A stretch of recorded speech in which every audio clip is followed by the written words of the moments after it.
बच्चों हम लोग नया टॉपिक स्टार्ट करेंगे, सीक्वेंस एंड सीरीज।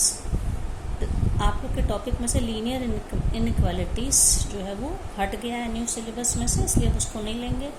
और इसके बाद हम लोगों का है परम्यूटेशन एंड कॉम्बिनेशंस और बायनोमियल थ्योरम, जो कि मैं बाद में लूँगी। पहले हम लोग कि आप 10th क्लास में टॉपिक पढ़ चुके हैं तो ये आपको समझ में आसानी से आएगा। तो पहले देखिए सीक्वेंस और सीरीज में क्या डिफरेंस है। जैसे मैंने ये 3 सेट ऑफ नंबर्स लिखे, जिसमें सबसे पहला है 2, 4, 6, 8, 10। तो आप नंबर्स के पैटर्न को देख के बता सकते हैं कि इसमें से कि हर जो अगला नंबर मिला है वो पिछले वाले नंबर में 2 ऐड करके मिला है। That is 2 + 2 = 4, 4 + 2 = 6, 6 + 2 = 8 and so on. तो कोई भी अब इसका अगला नंबर भी हम बता सकते हैं, प्रीवियस नंबर में 2 को ऐड करेंगे तो नेक्स्ट नंबर आ जाए। In the same way you can see these numbers 35, 30, 25, 20 and so on. अब यहाँ पे क्या हो रहा है, each number is obtained by decreasing 5 from the preceding number. हर जो नंबर है उसके पहले वाले नंबर में से अगर हम 5 माइनस करें तो कोई ज़रूरी नहीं कि नंबर्स को ऐड ही किया जाए। हम यहाँ पे माइनस कर रहे हैं, आप देखिए 5, 5 मार्क्स नंबर्स हम कम करते चले जा रहे हैं। तो हमें ये आगे के नंबर, जैसे 15 के बाद का आगे का नंबर क्या हो जाएगा हमारा, 5 माइनस करेंगे इसमें से तो 10, the next number is 5 and so on. अब इसमें आप देखिए 2, 4, 8, 16, 32 एंड सो ऑन। इसमें हर बार यहाँ पे तो देखिए 2 ऐड किया, लेकिन यहाँ पे 4 ऐड किया, 4 के बाद यहाँ पे 8 ऐड किया। तो हम ये नहीं कह सकते कि सेम नंबर्स ऐड हो रहा है। अब यहाँ पे पैटर्न चेंज हो गया। यहाँ पे आप देखिए 2 में 2 का मल्टीप्लाई किया तो 4 आया, 4 में 2 का मल्टीप्लाई किया तो 8 आया, 8 में 2 का मल्टीप्लाई किया 16 आया एंड सो ऑन। तो यहाँ पे जो हमें नंबर्स मिल रहे हैं एक सेट पैटर्न, उसमें एक फिक्स्ड नंबर से मल्टीप्लाई करने पे हर बार अगला नंबर मिल रहा है। ठीक है, इसी तरह से हम लोग एक और ज़रूरी नहीं कि हम लोग हमेशा मल्टीप्लाई ही करें। मान लीजिए मैंने 81 लिया है, अब मैं नेक्स्ट नंबर 27 ले लूँ।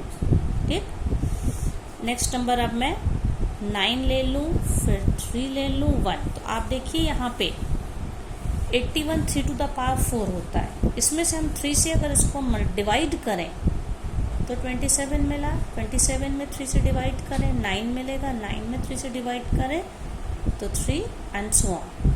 ठीक है, तो ये इसमें से जो ऊपर के 2 नंबर्स थे, जब हमें ऐसे नंबर्स के पैटर्न मिले कि हर अगला नंबर पिछले नंबर में कोई फिक्स्ड सेम नंबर को ऐड करने से या सब्ट्रैक्ट करने से मिले, तो इसको हम पहली बात जो कॉमा लगा के नंबर्स लिखे हैं, एक सेट पैटर्न है नंबर्स का, इसको हम क्या कहते हैं, सीक्वेंस। सीक्वेंस या इसको हिंदी में कहते हैं अनुक्रम। ठीक है, आप इन्हीं सीक्वेंस को तो, और ये जो सीक्वेंस है इनमें देखिए कुछ नंबर्स हम ऐड कर रहे हैं, यहाँ पे हम 2 ऐड कर रहे हैं, यहाँ पे हम कह सकते हैं -5 ऐड कर रहे हैं या 5 सब्ट्रैक्ट कर रहे हैं।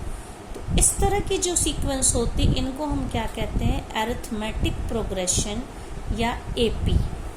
ठीक है, इसको हम क्या कहते हैं, एपी, या इसको हम कह सकते हैं समांतर श्रेणी। ठीक है, समांतर अनुक्रम ये है। अब यहाँ पे ये जो नंबर्स हैं, यहाँ पे किसी फिक्स्ड नंबर से मल्टीप्लाई किया जा रहा है, यहाँ पे 2 से मल्टीप्लाई किया जा रहा है, यहाँ 1/3 से मल्टीप्लाई किया जा रहा है, या हम कह सकते हैं यहाँ पे कि 3 से डिवाइड किया जा रहा है। तो इस तरह के जो सीक्वेंस होते हैं इनको हम क्या कहते हैं, ये है जीपी, ज्योमेट्रिक प्रोग्रेशन है। अब इसमें जब हम इन नंबर्स को, अब आप देखिए कॉमा में करके लिखे हैं तो ये सीक्वेंस कहलाएंगे। और अगर हम इनका सम निकालें, मान लीजिए मैंने निकाल लिया 2 + 4 + 6 + 8 + 10, मतलब किसी सर्टेन नंबर तक अगर दे दिया गया कि शुरू के 5 टर्म्स का या इतने टर्म्स को आप ऐड करके उसका आंसर निकालिए। अब हम इनको सीरीज कहेंगे या श्रेणी कहेंगे।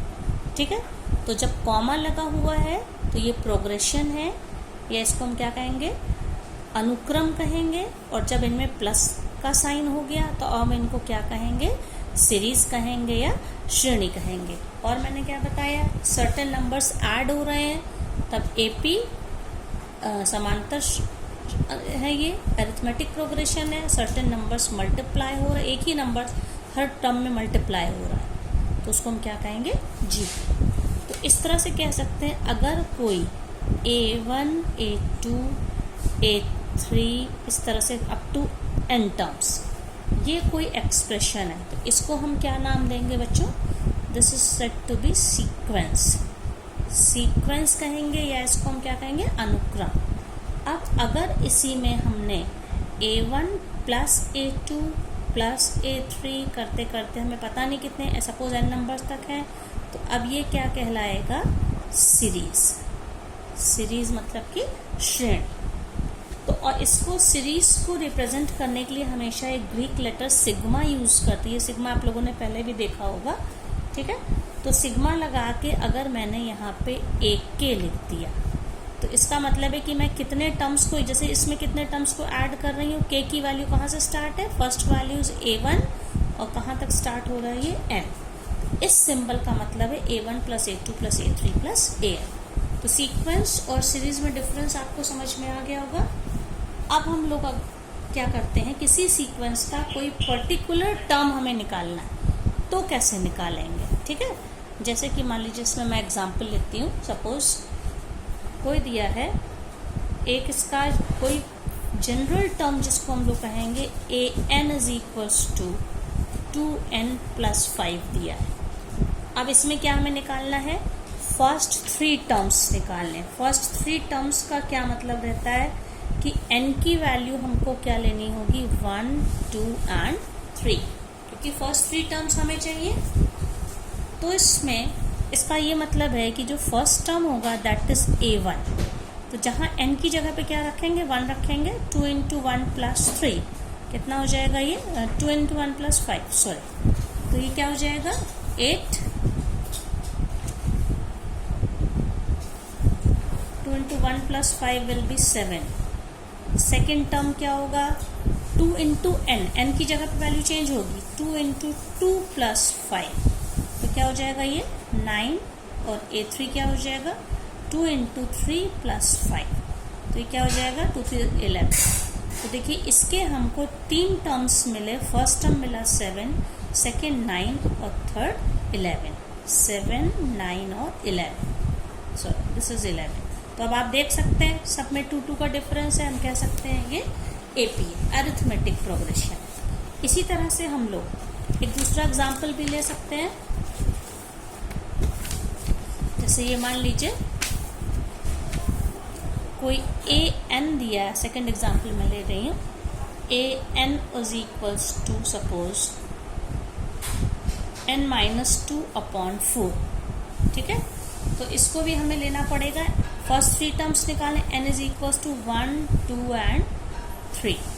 तो A1 क्या होगा इसमें? देखिए A1 क्या हो जाएगा?